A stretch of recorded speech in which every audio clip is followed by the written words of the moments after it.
Okay, in this segment of the endocrine system, we're going to be covering specific glands and their hormones that they produce. So here we've got a very cool image of the brain, the cerebral cortex out yonder, some of the deeper brain structures in here, in the midbrain, then the pons, then the medulla oblongata, and the cerebellum. We see that this yellow structure that's lit up, that is the hypophysis, otherwise known as the pituitary gland. And we see the stalk of the pituitary coming down here, extending from the hypothalamus, this triangular shaped funnel looking structure. And then this round structure, one for each hemisphere, is the thalamus. Thalamus, hypothalamus, pituitary. The stalk is otherwise known as the infundibulum, and it squirts some hormones into the pituitary gland, which there's a front and a back, or an anterior and a posterior. We're going to talk about it all. Let's rock and roll here. Got a little video there you can cut and paste into your browser to check out. Here's some specific glands and hormones, some structures that produce hormones from superior to inferior. Maybe we got the hypothalamus, the pituitary, the pineal gland, the thyroid, parathyroids, adrenals, the pancreas, endocrine function of the pancreas, the thymus gland, even the gastrointestinal mucosa and the heart. Those organs produce hormones. So arguably every organ produces some hormones. Every tissue is going to produce something that could be considered a hormone, but we're going to cover the most prominent ones. Some locations of these hormones: hypothalamus and the pituitary, you're going to find them up yonder. The pineal gland also in the cranium. The thyroid, we'll find that in the anterior neck. Parathyroids, they are always often depicted as four little dots on the posterior aspect of the thyroid itself. The thymus, which is going to be just posterior to the sternum. Adrenal glands positioned on the top of the kidneys like a little cap. The pancreas is going to be in the left upper quadrant, cradled just underneath the stomach and the duodenum. The ovaries and the testes, we're familiar with their location. And finally, the placenta. Here's the pituitary. Let's cover some specific cases here. Pituitary featured in blue. Mentioned previously, we've got the hypothalamus pointing toward the infundibulum, or the stalk of the pituitary. I always think it looks a little bit like a funnel, like a triangular shaped structure, and the hormones produced in this hypothalamus are going to go bloop, and drip right down through that little infundibulum into certain parts of the pituitary gland. Pituitary is known as a master gland because it just controls so many things, produces so many hormones. It lives anatomically within the sphenoid bone in a little saddle called the sella turcica. I'm big on that in lab. So there's an anterior and a posterior pituitary. A good way to remember is that the posterior pituitary, otherwise known as the neurohypophysis, is right here. And that's going to produce two stinking hormones: ADH, or antidiuretic hormone, and then oxytocin. That's the posterior pituitary, or the neurohypophysis. This anterior pituitary, it's going to make everything else. It's going to make follicle-stimulating hormones that are going to reach out to the testes and the uterus and the ovaries. It's going to make luteinizing hormone, which also helps us to grow the ovarian follicle and the sex organs. It's going to make thyroid stimulating hormone. It's going to say, hey, thyroid gland, let's fire up our manufacturing plant and make this energy stimulating hormone that can basically fertilize all the cells of the body, providing them a metabolism. Anterior pituitary is also going to release adrenocorticotropic hormone, or ACTH, and this is going to communicate to the adrenal gland on top of each kidney, Prolactin is associated with milk production in mammary glands or breast tissue, and growth hormone is going to make bones, muscles, tissues, all tissues essentially produce growth and protein synthesis there. So pituitary, master gland, very complicated, very complex, does so many things, and it's the size of a stinking pea. So we have to appreciate it. I call it the two-faced know-it-all because it's got two parts and it does pretty much everything. Little knowledge check there. Growth hormone. Growth hormone is going to be produced by the anterior pituitary, otherwise known as somatotropin, where soma means body and tropin means growth. All right, so it's going to cause each cell, tissue, organ, and system in the body to reproduce, essentially. It's going to maintain those structures by working on their nucleus and stimulating protein synthesis, so we can make more bone, more nerves, more muscles, whatever, and heal all our tissues. So growth hormones is very important, particularly for growth and development. Right? It's going to allow us to burn fat as fuel, break fat down into carbohydrates, and it's going to help us balance blood sugar as well.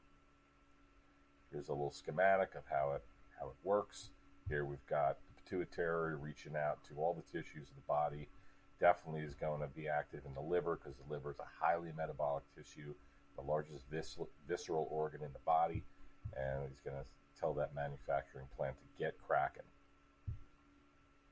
Prolactin from the anterior pituitary to the mammary gland stimulates milk production. Incidentally, there's another hormone that's going to facilitate milk letdown, or the expression of milk from the nipple, and that is oxytocin. So whereas prolactin is like the milkman, oxytocin makes it squirt out, right? Makes it be ejected.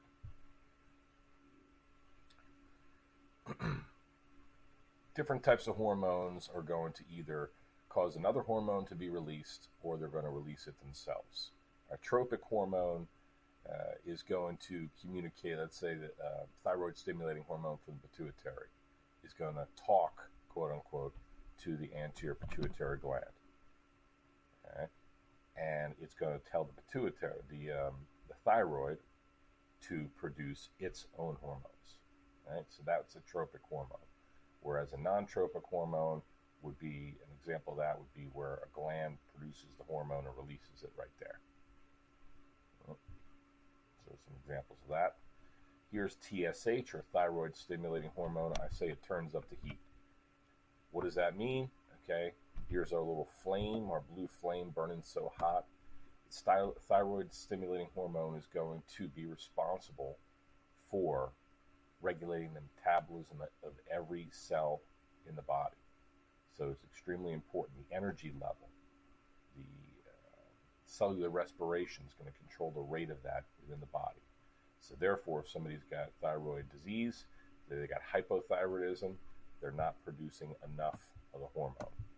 Therefore, the cells are unable to produce sufficient energy. The patient is going to be gaining weight easily. They're going to have skin, hair, and nail issues. Hyperthyroidism is going to have too much thyroid hormone circulating. It's going to turn up the heat. Therefore, all the cells are working overtime. Their metabolic rate is high. They're working out. Patient loses weight, unexplained weight loss, dry skin, hair, and nails, sweating all the time. There are two types of thyroid hormone. There's T3 and T4.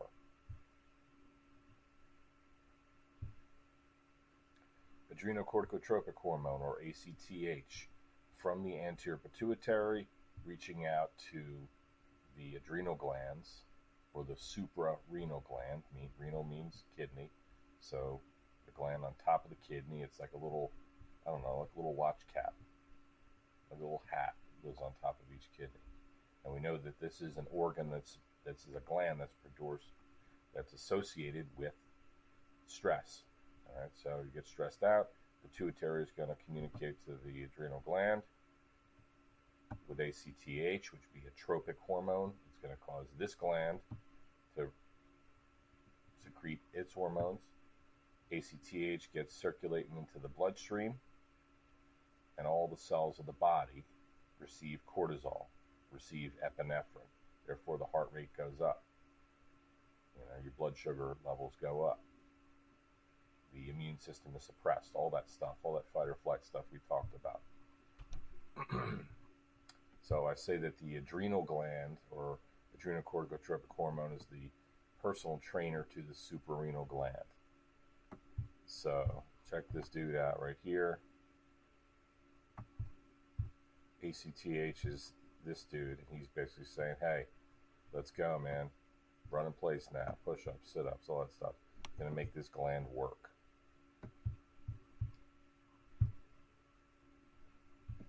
Tropic and non-tropic hormones, what's the difference? We covered the anterior pituitary, a whole host of things. The majority of the hormones released. Now we've got the posterior pituitary. All right, called the neurohypophysis. Here you can see that there are some nerves that are going to extend from the hypothalamus, and they're going to come down through the infundibulum, or the pituitary stalk, and they're going to activate this tissue right here. So this tissue under a microscope looks more like a nerve than it does a gland. And therefore they call it the neurohypophysis. It releases ADH, or anti-diuretic hormone, and then oxytocin. Let's talk about what those things do. All right, so anti-diuretic hormone, it conserves water, it keeps you hydrated. That's the purpose of this hormone. All right, so the reason why you're hydrated right now is because there's this hormone produced from the posterior pituitary, ADH. It's not going to allow you to become dehydrated. It's going to communicate to the kidneys. Let's say we don't have enough water. It's going to tell the kidneys, okay, I want you to stop releasing water. We don't want this person to urinate at all. We want to suck all the water we can back into the system from those collecting ducts in the kidneys that we'll be talking about very soon. And thereby reabsorbs water into the anatomy, and we can use that. Helps us stay hydrated. Oxytocin, the love hormone, the hug hormone, the cuddle hormone, whereas prolactin is going to produce the milk in the mammary glands. Prolactin does that. Oxytocin is going to cause milk letdown. So it'll cause these glands to actually squeeze and secrete the breast milk from the nipple.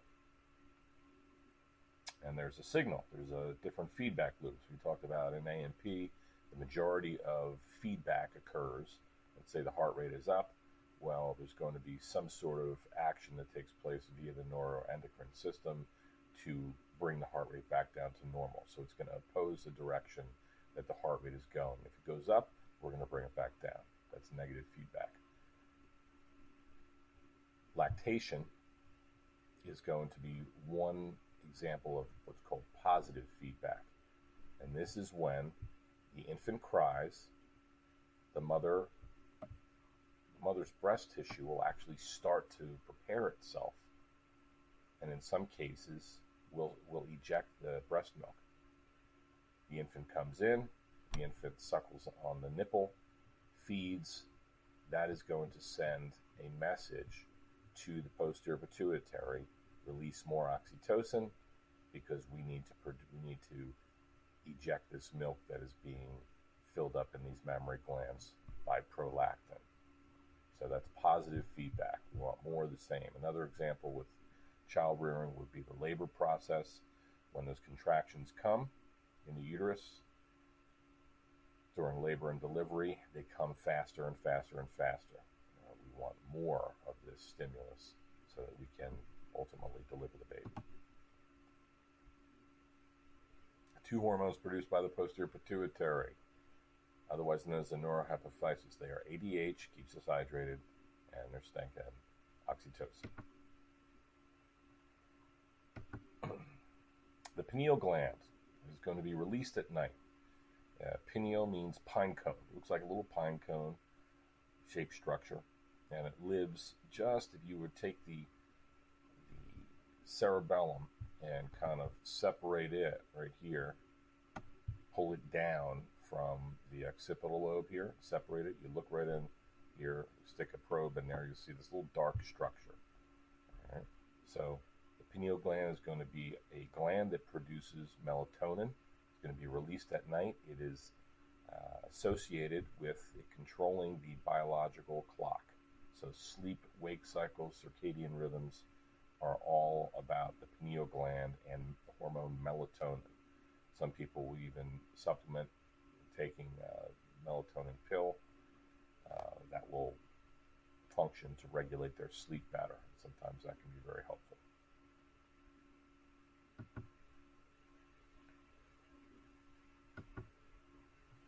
Here's a thyroid gland. It looks a little bit like a butterfly. So here I've got a butterfly up here landing on a purple coneflower, pollinating things. So if you think about that butterfly-shaped gland living in the anterior neck, it's going to flutter all around and deliver energy to every cell in the body. So here it is over here, pollinating the cells with energy, helping them grow, helping them function. Energy level, metabolism, different thyroid hormones, turn the thyroid around. Here we've got the thyroid cartilage here, and we've got the thyroid gland just inferior to that. Here we can see a little bit of the trachea. So,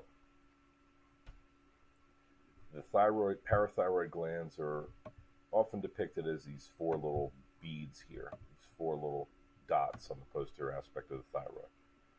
They're going to secrete a hormone called parathyroid hormone, or PTH. And what these structures will do is they are going to release calcium and phosphorus from the bone. So I have these images here, the minors and masons of calcium. Calcitonin, it gets laid down in the bone, man. Calcitonin in the bone, man. So here's what's happening here, is this mason is laying down calcium, salts, and phosphorus inside the bones, patching things up. Whereas the parathyroid glands are going to do the opposite. They're going to take their pick and their shovels out, and they're going to be the miners of calcium. If we need calcium to perform a physiological action in the body, let's say we're talking about muscle contraction, something like that. Calcium plays important roles in various chemical reactions. Or phosphorus. You know that phosphorus, like ATP, there's 3 phosphates in that group. So it's a chemical that we can use, a mineral that we can use, very high energy content in the bonds, those phosphorus bonds. Adenosine triphosphate, right? So parathyroid hormone is going to be a miner of calcium. It's going to take those bones and break them down in order to access the calcium and phosphorus and get it circulating in the bloodstream. And here is a example. Once again, we see the miner again. He's going to work. Hey, we need some calcium circulating in our bloodstream. What are we going to do? The calcium levels are very low. Well, we need to access the bones and leach some of the calcium out of the bones. We would break that down via an osteoclast. Well, osteoclast would be like a miner, breaking the bone tissue down, releasing the calcium and phosphorus. Meanwhile, in the gut, vitamin D would be active in helping us extract as much calcium and absorb as much calcium as we possibly can get from our diet.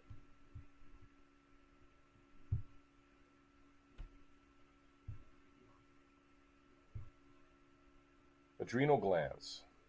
They're like a little cap on top of the kidney. Once again, there's going to be an outer layer, and that is called the cortex, and then that pink middle is called the medulla. Different things are going to happen in various zones in a cross-section of this adrenal gland. So, for instance, we've got zona glomerulosa, fasciculata, and reticularis. In each of these sections will be a different hormone produced. I'll tell you right now, in the adrenal medulla, that's where adrenaline is produced, or epinephrine. All right. So that's our fight or flight hormone.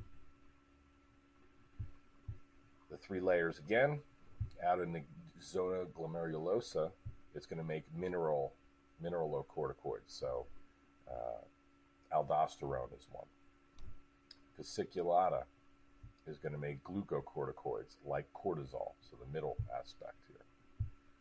Zona reticularis in the inside is going to also make glucocorticoids. When you think adrenaline, you're going to think primarily two hormones. First, okay, you're going to think adrenaline, which is otherwise known as epinephrine, and then you're going to think about cortisol, the stress hormone, right? But this other hormone produced in the adrenal gland is called aldosterone. And I like to say Tony Aldosterone is a salty paisan, because what he does, similar to ADH, Tony Aldosterone is going to be all about conserving water. We want to resorb as much water as we can into the body. Salt or sodium is wherever it goes, water flows. So you remember that, like somebody has a salty meal, they'll feel like bloated, like they're retaining water. You'll hear about people saying that. It's because of all the salt that they have. Right, so this is a function of aldosterone. Tony Aldosterone is a salty paisan. We retain the sodium. We can retain the water and maintain fluid homeostasis. Therefore, we can maintain blood volume, blood pressure, all that stuff. Cortisol, the stress hormone. Right? It's going to affect every cell in the body, directly or indirectly. It's going to mobilize protein, so be able to break protein down and take those amino acids and make different things with it. It's going to increase the blood sugar. Right? It's going to jack up blood pressure, and it's going to reduce inflammation.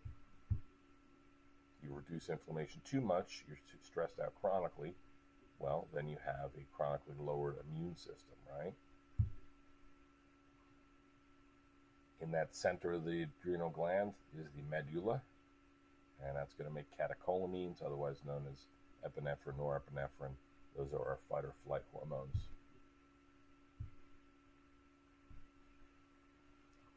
The pancreas is all about sugar balance, the endocrine pancreas anyway. We know that it's going to produce insulin and then glucagon. These are antagonistic hormones, meaning they directly oppose one another. We have a big meal. We got an elevated blood sugar from our digestive system effectively breaking down the food. Our blood sugar rises from the meal. We got to get that in the cell. We take the sugar, we escort it in the cell with a hormone called insulin, bringing the sugar in the cell. That's the fuel that it needs to undergo cellular respiration, make energy. It's a fuel in its tank. We don't have a meal in our belly. We're really stinking hungry. Our cells, in particular our brain, right, needs to be able to function, or it'll shut down. We're gonna go to places like the liver and the skeletal muscles, and we are going to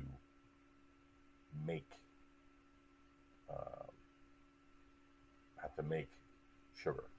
So we're going to break down a molecule called glycogen in the liver and skeletal muscles. In order to do that, there's a hormone called glucagon. So insulin and glucagon are the two primary hormones from the pancreatic islets. That's the endocrine pancreas. Remember that there is an exocrine pancreas as well. And that is all about the digestive enzymes, lipase, amylase, and protease. different cells, talks about the different cells within the pancreas and what they do, their function, what hormones they make. Negative feedback is hormone going to be our endocrine system's method of maintaining homeostasis. And here's a great example of feedback with Thanksgiving Day meal, right? And insulin, sugar balance. It explains everything down here, what happens. We have our feast, we've got hyperglycemia or elevated blood sugar. The beta cells of the pancreas are going to make insulin, hormone. It's going to fill our tanks up, deliver the sugar into the cells. As a result, the blood glucose levels fall, and they're going to go back down to normal.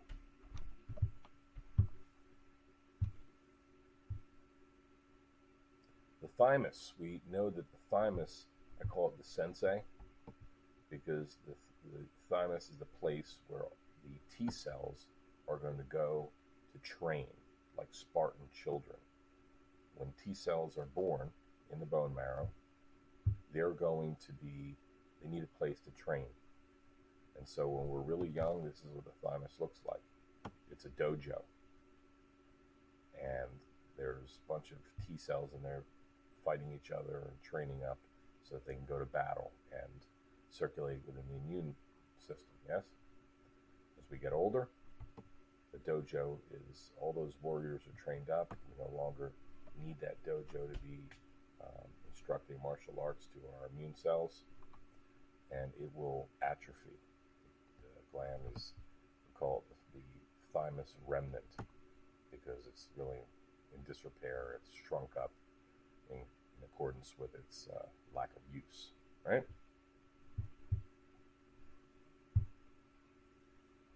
So the hormone that thymus is going to produce is called thymosin, and it's basically going to call all of the T cells in there and help train them up.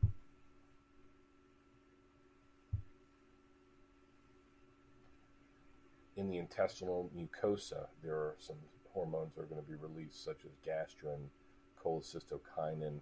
These are going to play regulatory roles in terms of our feeling full, our digestive processes.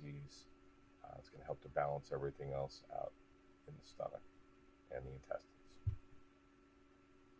In the heart, there's something called ANP, or atrial natriuretic peptide.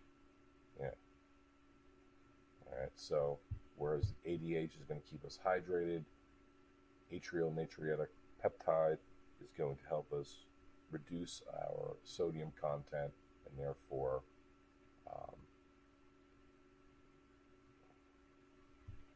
reduce our blood pressure.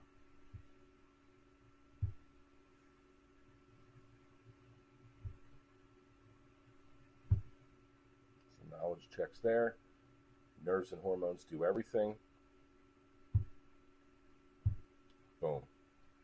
So there's a comprehensive and just very detailed